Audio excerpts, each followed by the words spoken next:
In a bustling town surrounded by rolling hills and sparkling rivers, there lived a merchant named Rayan.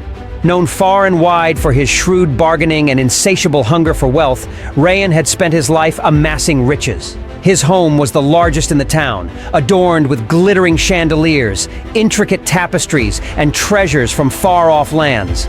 But despite his fortune, Rayan was not content. Every day he dreamed of more gold, more jewels, and more ways to outshine everyone around him.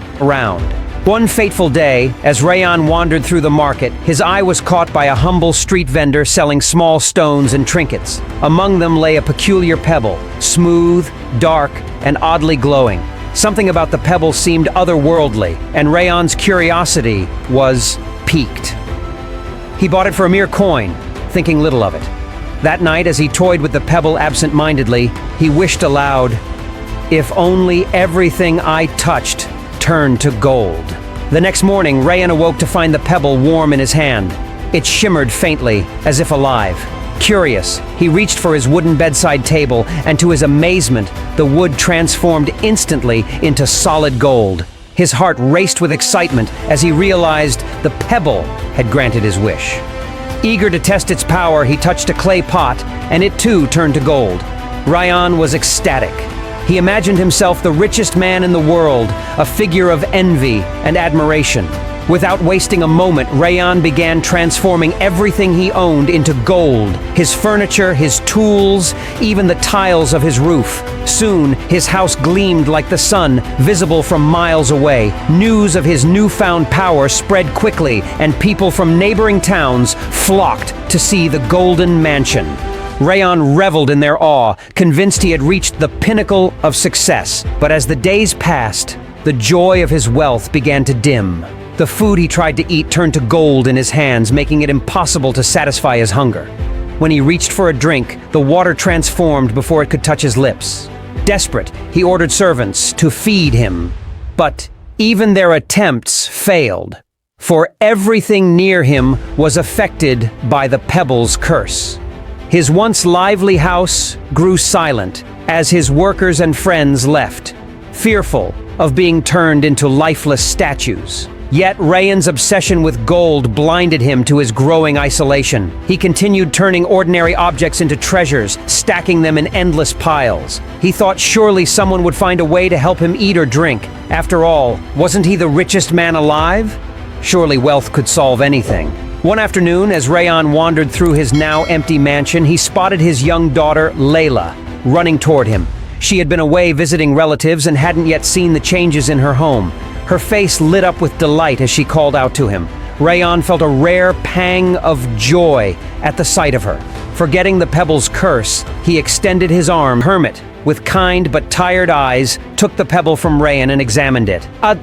This pebble," the hermit said, "is a mirror of your heart's desires. It gave you what you wished for, but it could not teach you the value of what you already had." The hermit offered Rayan a choice. He could destroy the pebble and restore everything he had turned to gold. But he would have to give up his remaining riches and live a humble life. Alternatively, he could keep the pebble and remain the wealthiest man in the world, alone with his gold. The decision weighed heavily on Rayan, but the memory of his daughter's warm smile guided him. Without hesitation, he chose to destroy the pebble. The hermit crushed it with a simple gesture, and its glow faded forever. Rayan returned home to find his mansion restored to its original state. His daughter, once again full of life, ran to him and embraced him tightly. Tears streamed down Rayan's face as he vowed never to let greed rule his heart again. From that day forward, Rayan changed. He gave away much of his wealth to those in need, helping the poor and rebuilding homes for those who had none. He became known not for his riches, but for his generosity and kindness. The townspeople who once marveled at his golden mansion now admired the man he had become. Rayan found joy in the simplest things, sharing meals with his family, laughing with friends, and watching the sunrise over the hills. Though his wealth had dwindled, his heart felt fuller than ever. He had learned a lesson that no amount of gold could buy. True happiness comes not from what we possess, but from the love and connections we nurture. The lesson Rayyan's story teaches us the dangers of unchecked greed and the importance of valuing what truly matters in life. Wealth and material possessions may bring temporary satisfaction, but they can never replace the warmth of love, the joy of relationships, and the peace of a contented heart.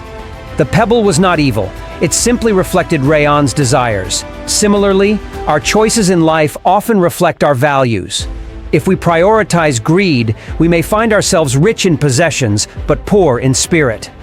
By focusing on generosity, humility, and gratitude, we can discover a wealth far greater than gold. In the end, Rayyan's journey reminds us that the greatest treasures are not the ones we can hold, but the ones we carry in our hearts.